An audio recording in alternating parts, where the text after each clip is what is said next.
Don't worry about her, folks. She asked nobody, just an underachieving government desk clerk. Those were the exact words my billionaire father laughed into the microphone at my sister's elite engagement gala, reducing my entire existence to a joke.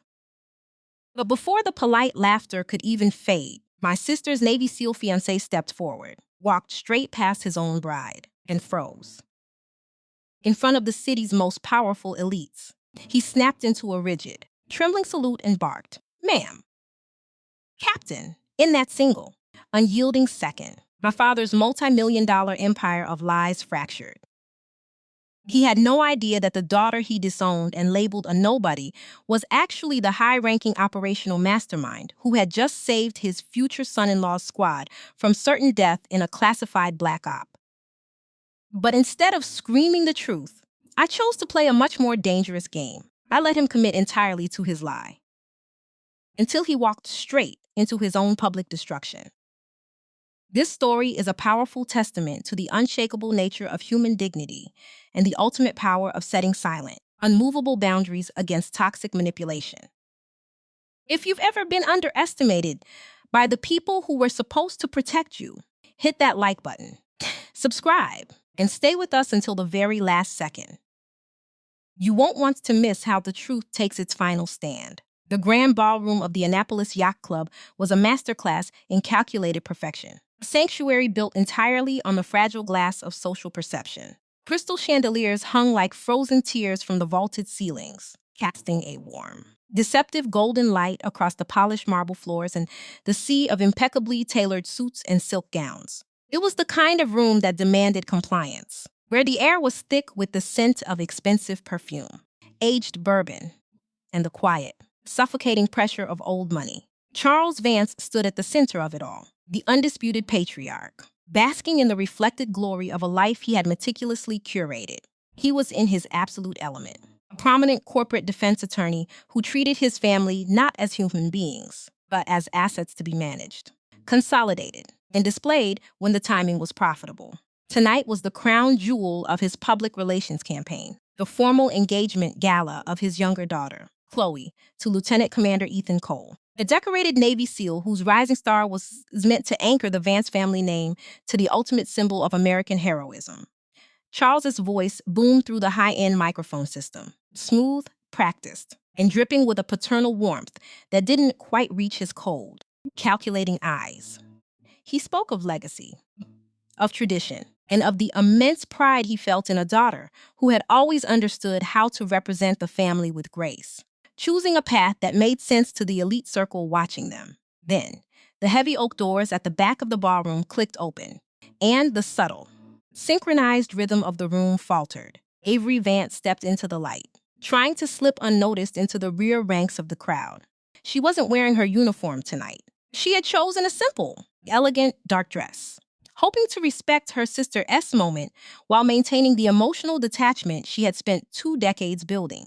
But Charles Vance never missed an opportunity to reinforce his hierarchy. Spotting her from the elevated stage, a slow mocking smile crept across his face, and he chuckled directly into the microphone, a sound that cut through the low hum of conversation like a razor. He gestured toward her with his champagne glass, his tone dripping with casual cruelty as he delivered the line that was meant to put her in her place forever. He told the room not to worry about her, laughing as he proclaimed that she was nobody, just an underachieving government desk clerk who stubbornly refused to join the family firm, a contrast to the real American hero standing beside his younger daughter. The laughter from the crowd came fast, polite, and controlled, the kind of cruel mockery that only high society can muster under the guise of good humor. Avery didn't flinch. Her breathing remained perfectly even, her posture rigid and unyielding, a lifetime of military discipline overriding the primal urge to defend herself against the man who had disowned her at 18. The laughter did not last. The silence that followed was sudden, absolute, and heavy enough to crack the room's expensive veneer. Lieutenant Commander Ethan Cole, standing in his pristine navy dress whites, didn't smile at Charles' joke. Instead, his gaze locked onto Avery, his sharp, observant eyes scanning her posture, her stillness under pressure, and the unmistakable bearing of a seasoned commander that no civilian dress could ever fully hide. Ethan's expression froze. the easy confidence of a high society guest instantly vanishing, replaced by the lethal seriousness of an active duty operator. Without a single word to his fiancé or his future father-in-law, Ethan stepped away from the podium. The sharp click of his dress shoes against the polished marble echoed through the dead silence as he walked straight past Chloe, moving with a terrifying, deliberate precision directly toward the back of the room. He stopped exactly 2 feet in front of Avery, his eyes fixed on hers with absolute reverence. In front of the politicians, the judges, and the stunned elite of Annapolis. Ethan snapped his heels together and brought his right hand up to his brow, executing a flawless, rigid, and deeply respectful military salute. The silence in the room transformed from awkward to suffocating as his steady voice pierced the quiet, dressing her with a title that shattered her father's carefully constructed lie. Ma'am, Captain. Avery held his gaze for a fraction of a second, the shared understanding between two operators passing between them without a word. She returned the salute with the same clean, effortless precision, emotion born of years of quiet command, before lowering her hand. The ballroom began to fracture into frantic, hushed whispers. The illusion of Charles Vance as absolute authority dissolving in real time, as guests stared in disbelief at the daughter who had just been labeled a nobody. Charles stood paralyzed on the stage, his microphone still raised, his face turning an ugly, tight shade of crimson, as he realized that the narrative he had spent a lifetime building had just been publicly dismantled by the very hero he had tried to exploit. Avery didn't wait for the questions, nor did she stay to watch her father attempt to spin the disaster. She turned smoothly and walked out into the cool Maryland night air, her pulse steady, her hands completely calm, knowing that the first piece of the battlefield had been set, and the true conflict was only just beginning.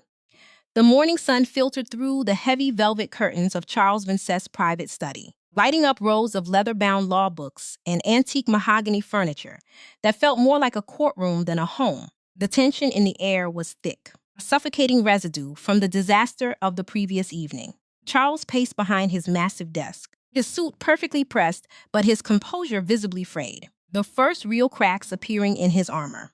He looked at Avery, who sat across from him, her posture relaxed, her arms folded loosely, completely unfazed by the storm gathering in her father's eyes.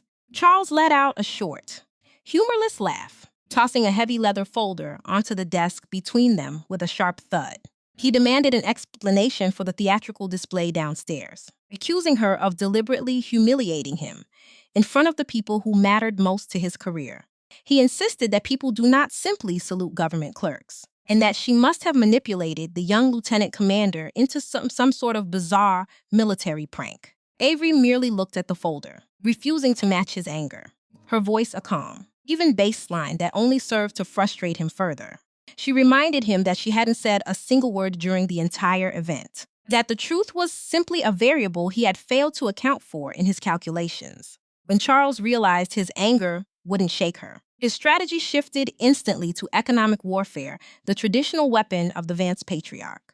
He tapped the leather folder, his tone dropping into a low, venomous purr as he explained that Chloe's future stability and her upcoming wedding depended on the family's assets remaining unified and protected from outside interference. Inside the folder was an irrevocable quitclaim deed, legal trap designed to strip Avery of her entire share of her late mother's estate, effectively erasing her legal ties to the family legacy under the guise of stabilizing her sister's trust fund. Charles smiled coldly, stating that since she chose a life of government service and clearly cared nothing for the family firm, she had no use for a house she never visited or assets she didn't manage. He told her to sign the document to prove she wasn't a disruption. But Avery was no longer the vulnerable 17-year-old girl he had disowned for choosing the Naval Academy. Years of navigating military justice and international operational law had made her sharper than any corporate attorney he had ever faced. She calmly opened the folder, her eyes tracking the precise, manipulative clauses, and pointed out the specific legal definitions of coercion and unlawful asset hiding woven into the text. She closed the folder with a quiet finality, slid it back across the mahogany desk, and told him she wouldn't sign it. The rejection was a direct hit to Charles's illusion of control, prompting him to launch an immediate, aggressive counteroffensive through the local media channels he controlled. By noon, a heavily distorted article had been leaked to an elite Annapolis society blog, written by anonymous sources but carrying her father's unmistakable signature. The piece didn't name her rank. Instead, it painted a dark, narrative portrait of an estranged, emotionally volatile sibling who was attempting to extort her prominent family and sabotage her sister's high-profile military wedding out of pure jealousy. When Chloe confronted her later in the hallway, crying about the damage to her public image as an influencer, Avery saw the true depth of her father's cruelty. He was using his youngest daughter as a human shield to protect his own reputation. Avery didn't argue with her sister. Instead, she placed a gentle, grounding hand on Chloe's trembling shoulder and told her that the truth didn't belong to the person who yelled the loudest. She knew that reacting defensively to her father's media trap would only validate the lie, feeding into the exact narrative of instability he wanted to create. Later that afternoon, Avery met Ethan Cole at a quiet, unpretentious diner on the outskirts of town, far from the curated spaces of the Annapolis elite. Sitting at a worn wooden table with 2 mugs of black coffee between them, Ethan slid his secure phone across the table, displaying a digitized, officially declassified copy of the after-action intelligence summary from Operation Nightfall in 2022. He looked at her with intense frustration, asking why she continued to let her father drag her name through the mud when she possessed the clearance and the evidence to destroy his reputation within minutes. Avery took a slow sip of her coffee, her expression completely serene as she explained the strategic logic of the situation. She told Ethan that if they tried to force the information onto Charles privately, he would simply use his legal network to call it a forgery, spinning it into more proof of her instability. The only way to permanently dismantle a false narrative was to let the creator commit entirely to the lie, building it up until it became the very trap that enclosed them. She looked at Ethan, her eyes sharpening with the tactical brilliance that had saved his life in the Red Sea, and outlined the plan for the annual charity gala that evening.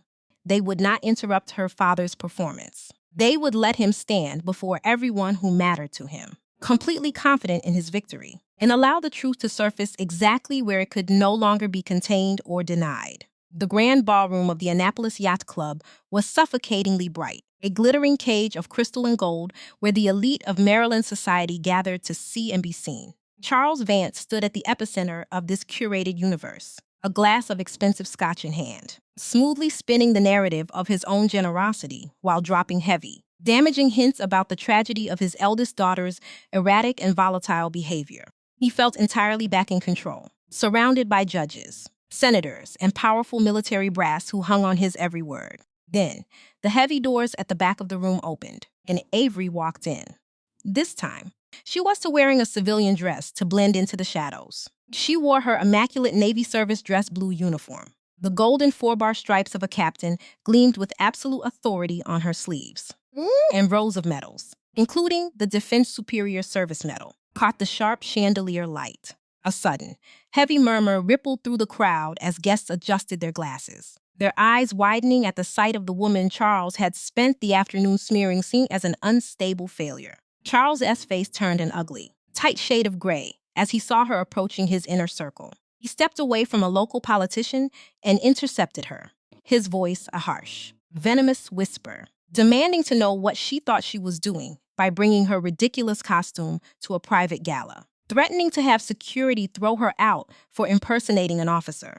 Avery met his frantic, angry glare with a terrifying, calm stillness, her voice carrying a steady authority that made the surrounding guests stop talking and turn to look.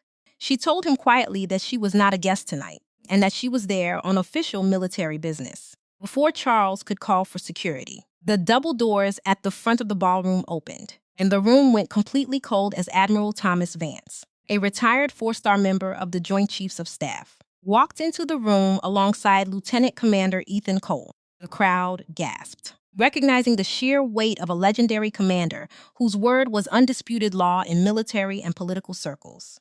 Charles, ever the opportunistic parasite, immediately morphed back into his polite, groveling public persona, stepping forward to welcome the admiral and bragging about how honored he was that his future son-in-law had the connections to bring such a prestigious guest to the family event. But the 4-star admiral didn't offer a hand. He cut Charles off cleanly, his voice echoing through the house microphone system, as he stated that he was not there for Mr. Vance, but rather to present a delayed unit citation for distinguished service. The Admiral turned directly to Avery, executing a crisp, flawless salute. Avery returned it perfectly, her eyes locked ahead with absolute precision. The Admiral then turned to the stunned crowd, announcing that 2 years ago, a Navy SEAL team was ambushed and written off by High Command as a lost cause due to a total communications blackout. He revealed to the entire room that one brilliant tactical mind defied bureaucratic stagnation, stayed awake for 48 hours straight, and utilized unauthorized satellite logistics to guide that team out of enemy territory alive, and that officer was Captain Avery Vance. Ethan Cole stepped forward next, looking directly at Charles' pale, trembling face, declaring before the entire elite society that the man they called a hero only stood there today because the daughter Charles called nobody had the courage and authority to save his life. The applause that followed didn't start as a trickle. It boomed through the ballroom as senators, judges, and military personnel stepped forward to shake Avery's hand, leaving Charles Vance standing frozen and completely isolated at the edge of his own stage, his network, his reputation, and his illusion of absolute control shattered in a single, unyielding wave of undeniable truth. The next morning, the aftermath of the gala left the Vance family estate echoing with a profound, hollow silence. The house sounded different now. The earlier illusion of perfection completely evaporated, replaced by the stark reality of a collapsed kingdom. Avery sat in the quiet of her own rented apartment space, sipping her coffee, when the heavy, familiar knock sounded at her front door. She opened it without asking who it was, revealing Charles Vance standing on the threshold. He looked the same, his tailored suit still perfectly fitted, but underneath the polished exterior, something fundamental had permanently shifted. The terrifying aura of the untouchable patriarch was gone, replaced by the desperate energy of a cornered man. He stepped into her space slowly, his eyes scanning the simple, unpretentious order of her home, before turning to face her with a tight, hardened expression. Without a single greeting or transition, he spat out the accusation that she had humiliated him, furious that his phone had been ringing nonstop with clients, judges, and political allies corporate distancing themselves from his firm. Avery leaned calmly against her kitchen counter, her arms relaxed at her sides, and repeated the simple truth that she hadn't said a single word to ruin him. Charles paced fiercely across the small room, snapping that everything he had built was based on perception, and now that perception was ruined. Avery met his desperate gaze without flinching, telling him evenly that his perception wasn't ruined, it was finally corrected. Realizing that his old manipulation tactics no longer held any leverage over the woman she had become, Charles let his shoulders drop slightly, a bitter, exhausted recalibration taking place in his eyes as he asked her directly what she wanted from him. Avery looked at her father, recognizing that this was the moment to draw a line in the sand that he could never cross again. She told him clearly that she wanted boundaries. He no longer had the right to speak for her, to define her identity, or to reshape her life to fit his profitable public narratives. When Charles tightly asked what would happen if he refused to agree to her terms, Avery held his gaze with absolute certainty, stating that her boundaries did not require his agreement or permission to exist. Charles stared at her, his jaw tightening as he looked for a way to salvage some form of control before bringing up the family estate's house left by her late mother. Avery didn't hesitate. She informed him that her lawyer would be in touch regarding the properties, and that while he could continue to stay in the main house, he would now do so at fair market rent. Charles blinked in utter disbelief, demanding to know what she intended to do with that money, and Avery delivered the final, unmovable terms of her victory. Every single dollar of that rent would be automatically transferred into a perpetual scholarship fund for the families of military service members who never made it home. Charles shook his head slowly, a tired, humorless laugh escaping his lips as he admitted that she had always been unbelievable. But Avery simply corrected him, stating that she was just consistent. He turned and left her apartment without another word, the door closing with a soft, final click that signaled the absolute end of his tyranny. Avery walked over to her window, looking down at the quiet street below as the world moved forward, indifferent to the private victory that had just taken place. She exhaled slowly, feeling a deep, radiating clarity that didn't need to negotiate, wait to be accepted, or ask for anyone's permission to be whole. The collapse of a long-standing lie rarely remains confined to the room where it was shattered. Instead, it ripples outward, dismantling every false foundation it touches. In the days following the charity gala, the elite social circles of Annapolis underwent a silent but violent recalibration. The very people who had spent decades nodding politely to Charles Vance's arrogant boasts were suddenly nowhere to be found. Corporate clients quietly moved their legal retainers to other firms. Local politicians suddenly found their schedules too packed to return his phone calls. And the judges who once shared expensive bourbon in his private study now looked past him in the courthouse hallways. Avery Vance watched this societal shifting from a distance, completely detached from the chaos she had unleashed. She spent her mornings running along the cold, misty shores of the Severn River, her breathing synchronized with the steady rhythm of the waves, her mind entirely focused on the operational reports waiting on her secure terminal. She did not take pleasure in her father's public ruin. As a military commander, she viewed it simply as the natural consequence of a poorly defended position.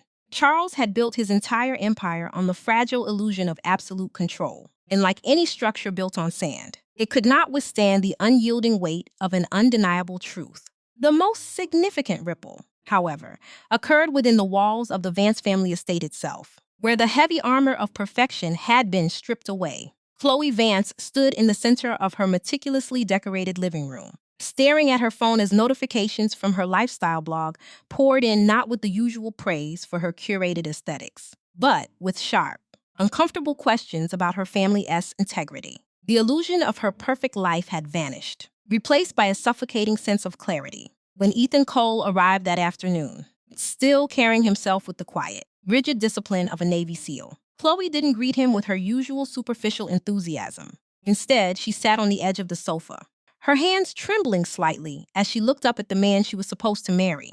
She asked him honestly if he had known the truth about Avery all along, and why he had chosen to expose their father so brutally in front of everyone who mattered. Ethan sat across from her, his gaze steady, devoid of anger or malice.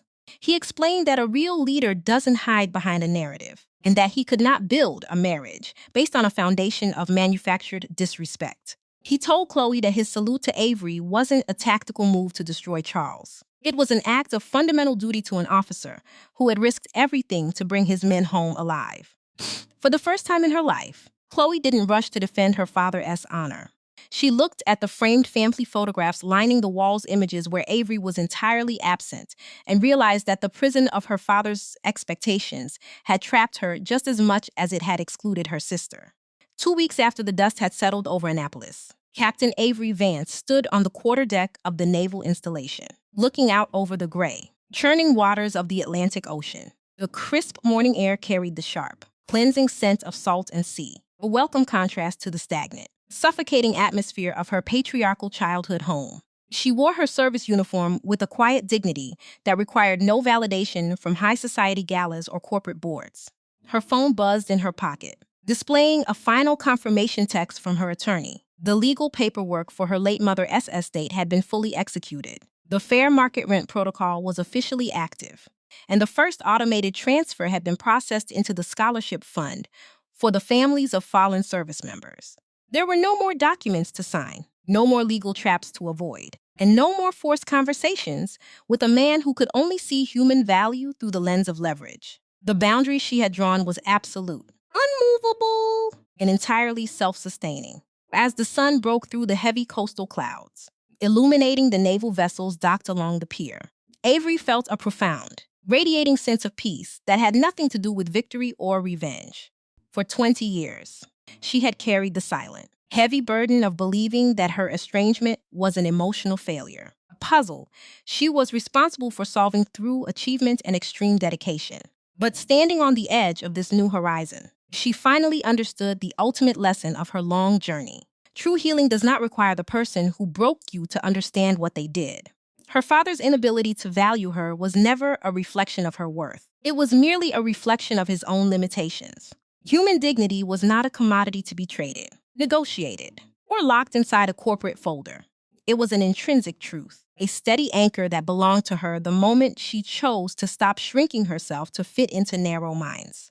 She turned away from the water and walked back toward the command center, her boots clicking firmly against the concrete, her heart entirely light. The story her father had written for her was finally over, and the one she had chosen for herself was just beginning. The true measure of authority is not found in the loudness of a command, but in the quiet weight of the decisions made when no one else is watching. For Captain Avery Vance, the return to her operational command at the Pentagon was not a flight from the wreckage of her family dynamic, but a deliberate re-entry into the reality she had built with her own hands. Sitting at her secure terminal, surrounded by the soft, rhythmic humming of encrypted servers and global tracking monitors, she reviewed the final transition reports for a newly stabilized maritime security theater. The tactical variables were clear, precise, and completely devoid of personal ego, a stark contrast to the emotional minefield her father had operated within for decades. Avery understood that leadership, at its core, was an act of stewardship rather than ownership. While Charles Vance spent his life trying to own the people around him through legal coercion and public manipulation, Avery had earned the right to lead by carrying the heavy, silent burden of protecting human lives. True authority did not need a stage, a curated press release, or an audience of sycophants to validate its existence. It was self-evident in the discipline of the operators who stood the watch and the strategic clarity that brought them home safe. This profound understanding of value became the cornerstone of her first official address to a new group of young naval intelligence officers entering her command that week. Standing before them in the presentation theater, her posture immaculate and her golden captain stripes catching the sharp overhead lights, Avery chose to speak not of tactical maneuvers or technical parameters, but of the intrinsic dignity of the human element. She looked at the young, eager faces before her and stated clearly that their primary duty was never to protect a bureaucratic narrative or to elevate their own personal standing at the expense of others. She explained that true leadership required an absolute respect for human rights, beginning with the fundamental right of every individual under their command to be seen, heard, and valued for their authentic character. To treat a human being as a chess piece for personal reputation, she warned them, was the ultimate failure of command. Avery's voice carried no anger, only the unyielding conviction of a woman who had survived the deepest forms of emotional dismissal and emerged entirely whole. Through her actions and her words, she demonstrated to the next generation of leaders that strength without empathy was merely a fragile illusion of power, and that the ultimate goal of authority was always to empower others to stand firmly in their own truth. Every storm eventually runs out of rain, leaving behind a cleared landscape where only the most resilient structures remain standing. A full month after the confrontation at the Annapolis Yacht Club, the final echoes of the Vance family crisis had settled into a quiet, permanent order. Avery stood on the balcony of her new quarters overlooking the Potomac River, watching the evening sun cast long, crimson shadows across the water.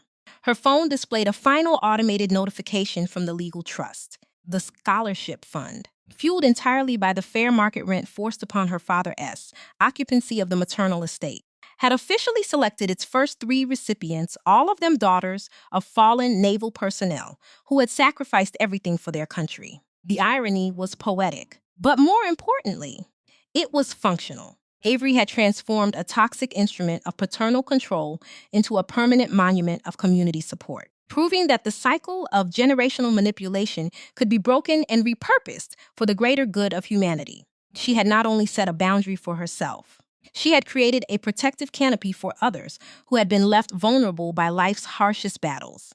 As the twilight deepened into a clear, star-filled night, Avery let out a slow, deep breath, feeling the last remaining threads of the old familial tension completely dissolve.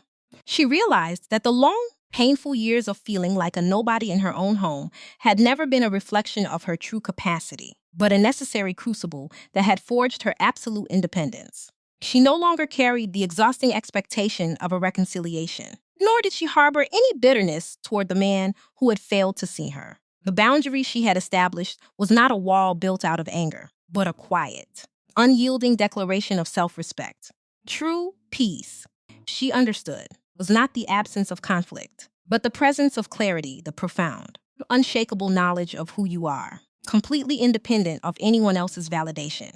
She turned back inside her brightly lit quarters, closing the balcony door behind her with a soft, decisive click. The old narrative constructed by her father had vanished into the shadows of the past. And as she sat down at her desk to prepare for the challenges of the coming day, Captain Avery Vance knew that she was finally, completely, the sole author of her own destiny. The true test of a strategic victory lies in its sustainability, ensuring that the ground gained is never surrendered back to the forces of chaos. For Captain Avery Vance, the weeks following her official address to the new command intake were defined by a rigorous, intentional focus on operational continuity. She spent her days inside the high-security briefing rooms of the Pentagon, where the walls were covered with digital maps displaying real-time maritime movements across the globe. There were no emotional outbursts here, no manipulative monologues designed to fragilely prop up a failing ego. There was only the cold, hard logic of data, coordination, and structural accountability.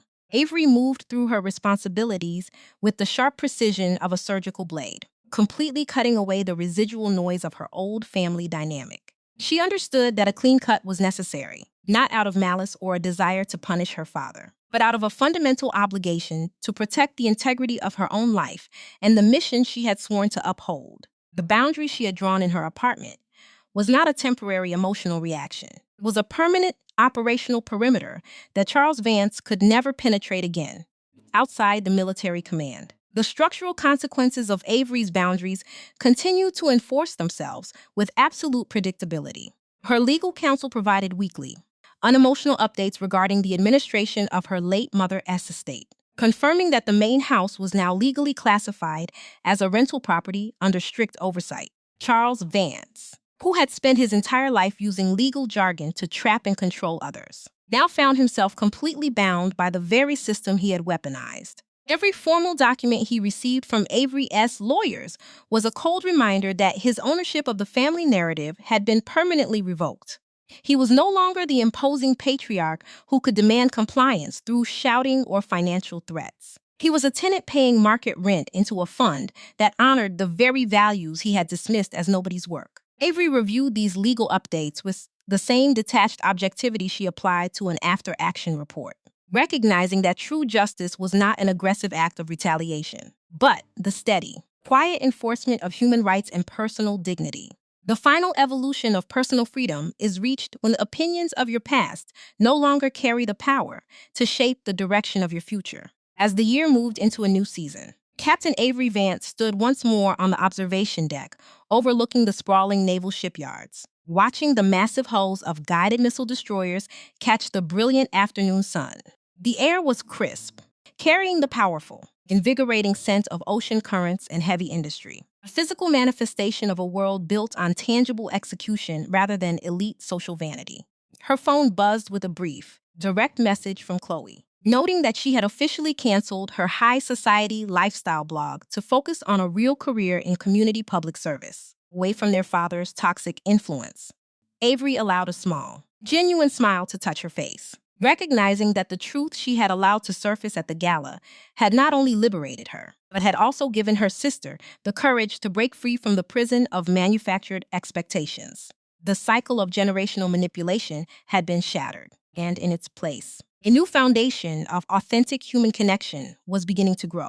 Standing at the edge of this sovereign horizon, Avery looked out toward the open sea where the horizon met the sky in a seamless, unbroken line of absolute possibility. She no longer felt the old, suffocating tightening in her chest that had accompanied her childhood memories. Nor did she require a single word of apology or understanding from the man who had disowned her at 18.